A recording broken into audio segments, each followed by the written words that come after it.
قرآني نبض حياتي، قرآني طهر ذاتي، قرآني عصمة أمري، قرآني طوق نجاتي. قرآني نبض حياتي، قرآني طهر ذاتي، قرآني عصمة أمري، قرآني طوق نجاتي. آيات الله حمتني غمرتني بالبركات، تحفظني من همزات الشيطان ومن زلاتي. آيات الله حمتني غمرتني بالبركات، تحفظني من همزات الشيطان ومن زلاتي. نحمده ونصلي على رسوله الكريم، أما بعد فأعوذ بالله من الشيطان الرجيم. بسم الله الرحمن الرحيم. رب اشرح لي صدري ويسر لي أمري واحلل عقدة من لساني يفقهوا قولي. السلام علیکم ورحمۃ اللہ وبرکاتہ. ناظرین، آج ہم گفتگو کریں گے جادو کے بارے میں. بہت سے لوگ زندگی میں اس پریشانی کا شکار رہتے ہیں کہ ان پر کسی نے جادو کر دیا ہے، یا اس بات سے خوفزدہ رہتے ہیں کہ کوئی ان پر جادو نہ کر دے. بعض اوقات جسمانی بیماریوں کا سبب بھی جادو کو قرار دیتے ہیں. لیکن جادو کی حقیقت کیا ہے، اور جادو کسی شخص کو کتنا نقصان دے سکتا ہے، اور خود جادو کرنے والے کا انجام کیا ہے، اس کے بارے میں ہم قرآن و سنت سے رجوع کریں گے، اور ہم دیکھیں گے کہ ہمیں اس بارے میں کیا موقف اختیار کرنا چاہیے. قرآن مجید سورۃ طٰہٰ کی آیت نمبر 69 میں اللہ تعالیٰ فرماتے ہیں وَلَا يُفْلِحُ السَّاحِرُ حَيْثُ أَتَىٰ، کہ جادوگر کامیاب نہیں ہو سکتا، یا جادوگر کبھی کامیاب نہیں ہو سکتا، خواہ وہ کسی بھی شان سے آئے، خواہ وہ کہیں سے بھی آئے. گویا جادوگر کے لیے حتمی کامیابی نہیں ہے. دوسرے معنوں میں جادوگر سراسر نقصان میں ہے. جہاں بھی آئے، جہاں بھی اترے، جو بھی کرنا چاہے، ضروری نہیں کہ وہ کامیاب ہو. اس بات کو مزید سمجھنے کے لیے ہم دیکھتے ہیں کہ موسیٰ علیہ السلام جب فرعون کے مقابلے میں آئے، جو فرعون نے ان کو چیلنج کیا، اور فرعون نے موسیٰ علیہ السلام کا مقابلہ جادوگروں کے ذریعے کرنا چاہا یا جادو کے زور پر کرنا چاہا، تو اس مقابلے سے پہلے جو گفتگو ہوئی اور جو نتیجہ نکلا، جادو اور جادوگری کی حقیقت کو سمجھنے کے لیے ہم قرآن و سنت کی طرف رجوع کرتے ہیں. اس سلسلے میں سورۃ طٰہٰ کی آیات 65 سے 69 ہماری بہترین رہنمائی کرتی ہیں، جن میں موسیٰ علیہ السلام کا مقابلہ جب جادوگروں کے ساتھ ہوا تو اس موقع پر کیا ہوا. ارشاد باری تعالیٰ ہے قالوا یا موسیٰ اما ان تلقی و اما ان نکون اول من القا قال بل القوا فاذا حبالهم وعصیهم يخیل الیہ من سحرهم انها تسعى فاوجس في نفسه خیفة موسیٰ قلنا لا تخف انك انت الاعلى والق ما في يمينك تلقف ما صنعوا انما صنعوا كيد ساحر ولا يفلح الساحر حيث اتى. پھر موسیٰ علیہ السلام سے کہنے لگے، یعنی جادوگروں نے کہا کہ موسیٰ تم ڈالتے ہو یا پہلے ہم ڈالیں، یعنی وہ رسیاں جو لے کر آئے تھے. موسیٰ علیہ السلام نے کہا تم ہی ڈالو. پھر ان کے جادو کے اثر سے ایسا معلوم ہوتا تھا کہ ان کی رسیاں اور لاٹھیاں یکدم دوڑنے لگیں، یعنی وہ رسیاں اور لاٹھیاں جو انہوں نے میدان میں بکھیری تھی، جادو کے اثر سے وہ دوڑتی ہوئی معلوم ہو رہی اور ایک دہشت سی پھیل گئی. یہ دیکھ کر موسیٰ علیہ السلام اپنے دل میں ڈر گئے. ہم نے وحی کے ذریعے ان سے کہا ڈرو مت، غالب تم ہی رہو گے. جو کچھ تمہارے دائیں ہاتھ میں ہے اسے پھینک دو، یعنی عصا. وہ جو کچھ ان جادوگروں نے بنا رکھا تھا وہ سب کچھ ہڑپ کر جائے گا. انہوں نے تو صرف جادو کی فریب کاری ہی بنائی ہوئی ہے، اور جادوگر جہاں سے بھی آئے کامیاب نہیں ہو سکتا. تو اللہ سبحانہ تعالیٰ نے موسیٰ علیہ السلام کو تسلی دی کہ یہ ساحری اور یہ جادوگری ایک وقتی اثر ہے، لیکن اس سے وہ اپنے مقصد کو نہیں پا سکتے، اس میں کامیاب نہیں ہو سکتے. اصل بات یہ ہے کہ سحر کا لفظی معنی ہوتا ہے دھوکہ دینا، ہیلا کرنا، یعنی ایک چال چلنا، حقیقت سے پھیرنا، یعنی کسی چیز کی اصل کچھ ہو اور انسان کو وہ کچھ اور نظر آئے، باطل کو حق کی صورت میں پیش کرنا. تو گویا سحر ایسے طریقے کا نام ہے کہ جس سے انسان کے خیال میں تبدیلی پیدا کی جاتی ہے، کہ ایک چیز جس کی حقیقت کچھ ہوتی ہے وہ انسان کو کچھ اور نظر آنے لگتی. مثلاً جادوگروں کا ایک بہت بڑا وار شوہر اور بیوی کے تعلقات کو خراب کرنا ہوتا ہے.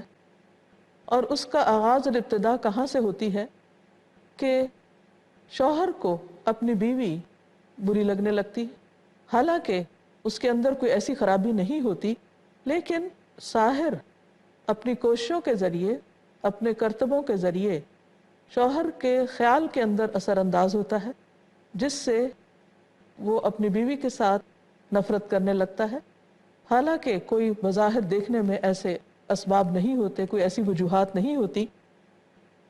دوسرے لفظوں میں یہ کہیے کہ جادو ایک نفسیاتی اثر ہوتا ہے جو بسا اوقات انسان کی سوچ سے آگے بڑھ کر اس کے جسم پر بھی اثر انداز ہو جاتا ہے۔ جیسے آپ دیکھیے کہ انسان جب کسی چیز سے ڈرتا ہے تو ڈرنے کا نتیجہ کیا ہوتا ہے کہ اس کے دل کی دھڑکن تیز ہو جاتی ہے، اس کے رونگٹے کھڑے ہو جاتے ہیں، بعض اوقات اس کا رنگ پیلا ہو جاتا ہے۔ تو حالانکہ خوف ایک نفسیاتی اثر ہے لیکن جسم متاثر ہوتا ہے۔ تو اس طرح بعض اوقات جادو کے اثر سے کچھ جسمانی بیماریاں بھی لاحق ہو جاتی ہیں، لیکن یہ بات یاد رکھنی چاہیے کہ جادو شیطان کی ایک چال ہے، اور شیطان کی چالوں کے بارے میں اللہ تعالیٰ فرماتے ہیں کہ ان کید الشیطان کان ضعیفا، کہ شیطان کی چال بہت کمزور ہوتی ہے۔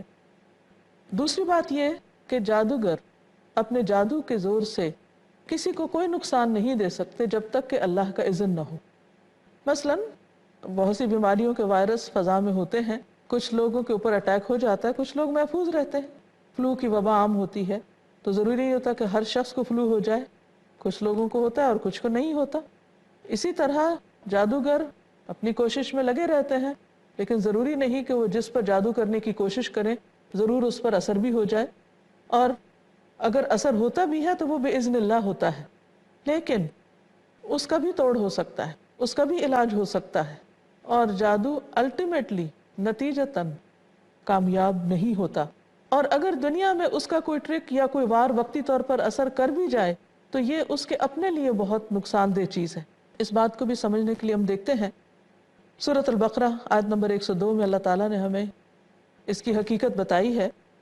فرمایا کہ وَمَا هُمْ بِضَارِّينَ بِهِ مِنْ أَحَدٍ إِلَّا بِإِذْنِ اللَّهِ وَيَتَعَلَّمُونَ مَا يَضُرُّهُمْ وَلَا يَنْفَعُهُمْ وَلَقَدْ عَلِمُوا لَمَنِ اشْتَرَاهُ مَا لَهُ فِي الْآخِرَةِ مِنْ خَلَاقٍ وَلَبِئْسَ مَا شَرَوْا بِهِ أَنفُسَهُمْ لَوْ كَانُوا يَعْلَمُونَ، حالانکہ وہ اللہ کے حکم کے بغیر کسی کو بھی نقصان نہ پہنچا سکتے تھے، اور باتیں بھی وہ لوگ یعنی بنی اسرائیل کے ایسی سیکھتے جو انہیں نقصان ہی دیں اور فائدہ نہ دیں، اور وہ یہ بات بھی خوب جانتے تھے کہ جو ایسی باتوں کا خریدار بنا، یعنی جس نے جادو کا کام کیا یا جادو خریدا، اس کا آخرت میں کوئی حصہ نہیں۔ کتنی بری چیز تھی جسے انہوں نے اپنی جانوں کے عوض خریدا، کاش وہ اس بات کو جانتے ہوتے۔ یعنی اس سے یہ پتہ چلتا ہے کہ جادو کرنے والا بسا اوقات کامیاب ہوتا نظر آتا ہے، لیکن در حقیقت وہ اپنی آخرت کو داؤ پر لگاتا ہے۔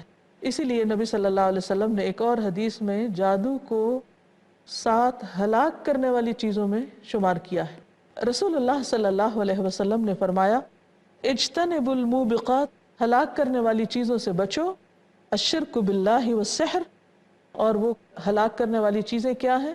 اللہ کے ساتھ کسی کو شریک ٹھہرانا اور جادو کرنا۔